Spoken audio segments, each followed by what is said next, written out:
皆さん、こんにちは。円卓63ビプラチャンネルへようこそ。今回は、グランデゴーライの下半身の改造です。ゴーライの可動性をさらに高めるための4つの改造ポイントを紹介したいと思います。1、フロントアーマーの可動域を広げる。2、スカート全部を可動式に改造する。3、関節の可動域を広げる。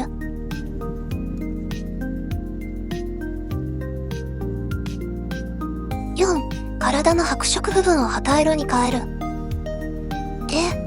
最後の可動性とあまり関係ないじゃないですか。フロントアーマーのネオジム化改造。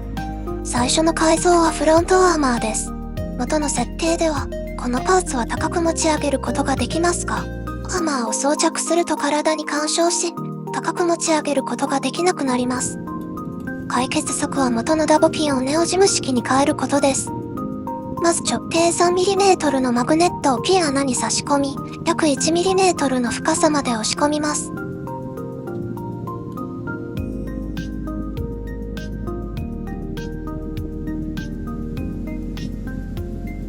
ピン穴を少し広げて、穴側の作業が完了です。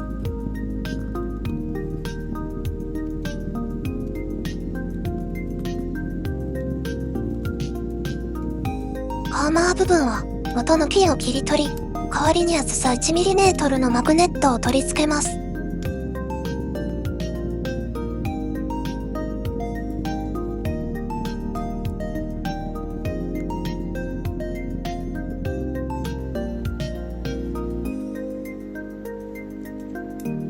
改造後、アーマーが胴体に押し上げますが、ネオジム構造のおかげでアーマーが完全に外れることはありません。アーマーを下げると元の位置に吸着されます。この改造は難易度が低く、失敗してもアーマーを接着剤で固定すれば元通りになるので、ネオジム改造を試してみたい初心者の方におすすめです。スカートの切断と可動改造。次はスカートの改造です。元の設定で両側のスカートは持ち上げられますが、中央部分がパンツにぴったりとくっついており、可動性がありません。そのため、両側を持ち上げると中央部分が余計に目立ってしまいます。ビプラを愛する者として、こんなことは許せません。スカートを中央から切断し、両側のスカートに接着して可動するように改造します。手元にノコギリがないため、三角形の V 型ビットを使用しました。私の以前の動画をご覧になった方は、このビットを見たかもしれません。これはもともと CNC のビットで、非常に鋭く、高度もとても高いです。私は通常、20度で刃幅 0.1mm または 0.2mm のものを使用しています。その高度は通常のデザインナイフよりもはるかに耐久性があり、カンナ掛け作業や細かい調整に適しており、簡単な穴開け作業にも使用できます。どれくらい鋭いかというと、まあこんな感じです。ビットをルーターに取り付け、スカートの中央に沿って繰り返し線を引きます。安全のため、保護メガネを着用してくださいね。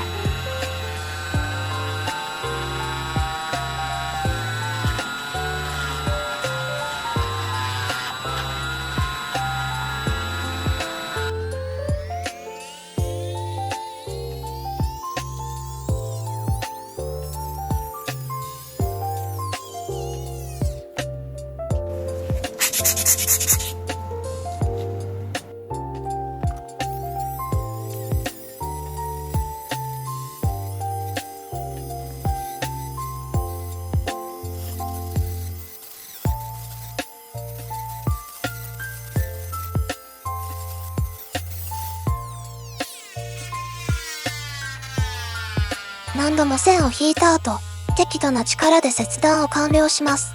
切断面は結構綺麗で、少し削ってから仮組み立てを行い、可動性を確認します。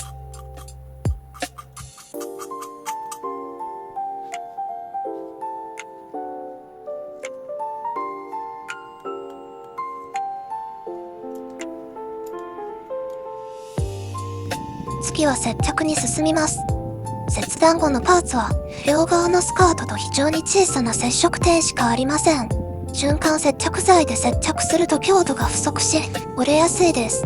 そこで、瞬着を使わず、流し込み接着剤で、内側にランナーのクスで溶接するように接着することで強度を高めることができます。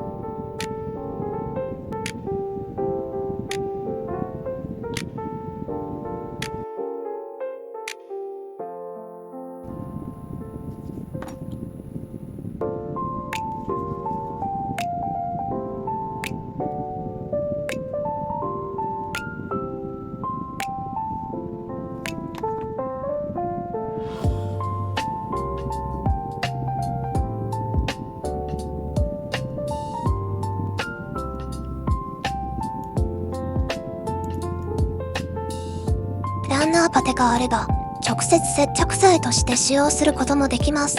内側からの接着を繰り返し、十分な強度が得られたら、この部分の改造は完成です。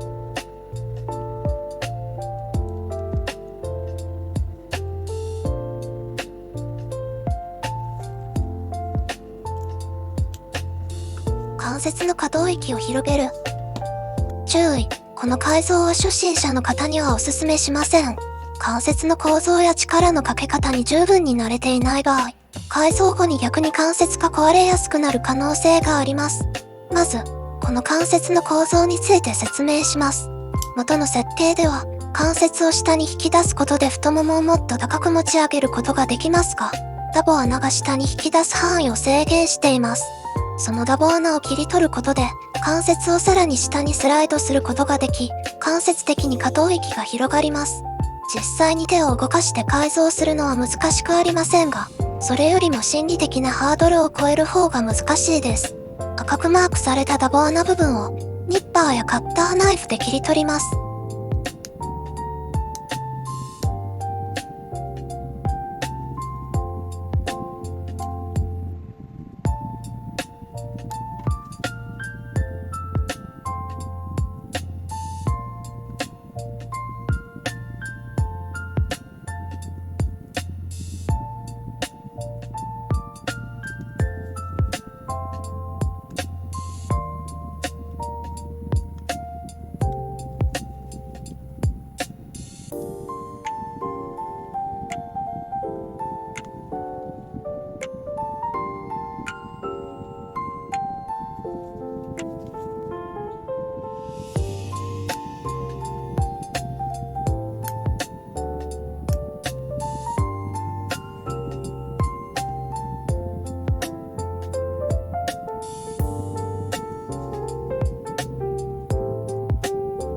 肌色のパーツが白い縁と干渉するため、これらの部分も切削して微調整する必要があります。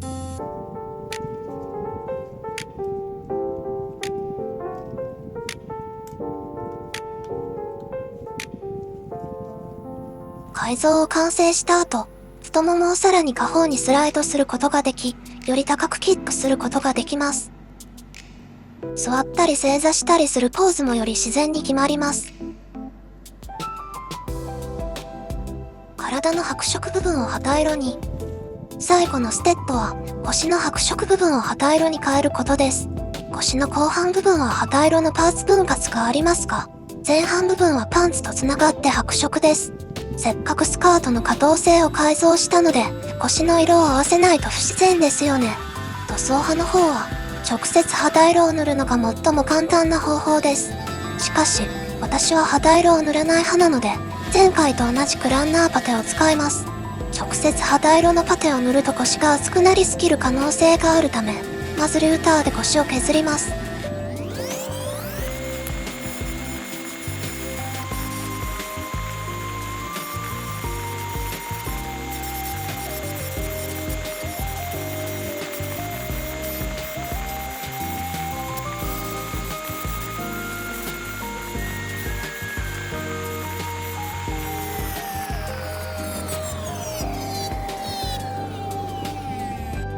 前回の経験を生かして、まず接合面に接着剤を塗り、プラスチックの表面を少し溶かしてからランナーパテを塗ります。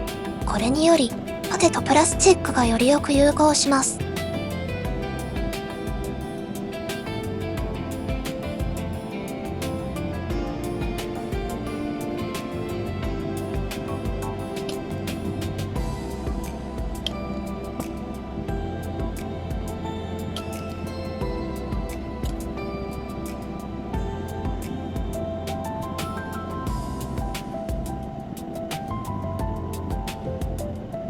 次に、ランナーパテの隠蔽力がどれほど弱いかを実際にデモンストレーションします。この黒い点は折れたダボピンで、パテを塗っても明らかに隠せません。なので今の段階で取り除くのが賢明です。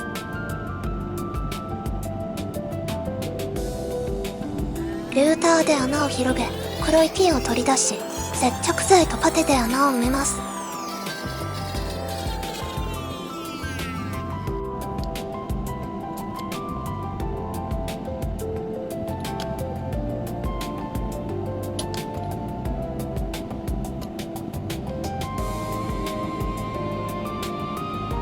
穴の部分はへこんでしまうので、パテを塗った後、表面が少し乾いてからさらにパテをのせます。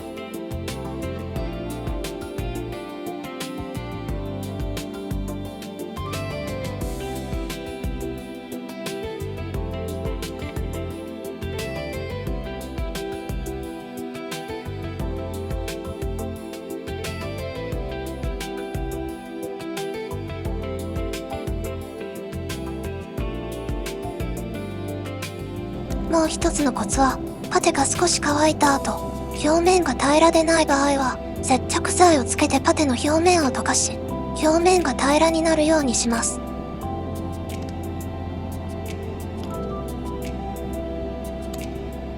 これで完成です。厚さや接着剤の影響で、ランナーパテと元のプラスチックの色味は少し違いがありますが、星の位置は影で隠れるため、実際の視覚的な差はあまり目立ちません。これなら元の白色よりもずっと見栄えがいいです。今回は、ネオジム走行からスカートの切断、関節の調整、肌色処理までの4つの改装方法を紹介しました。これらのテクニックはゴーライだけでなく、他のプラモにも応用できるはずです。この動画が皆さんのビプラ改造の参考になれば嬉しいです。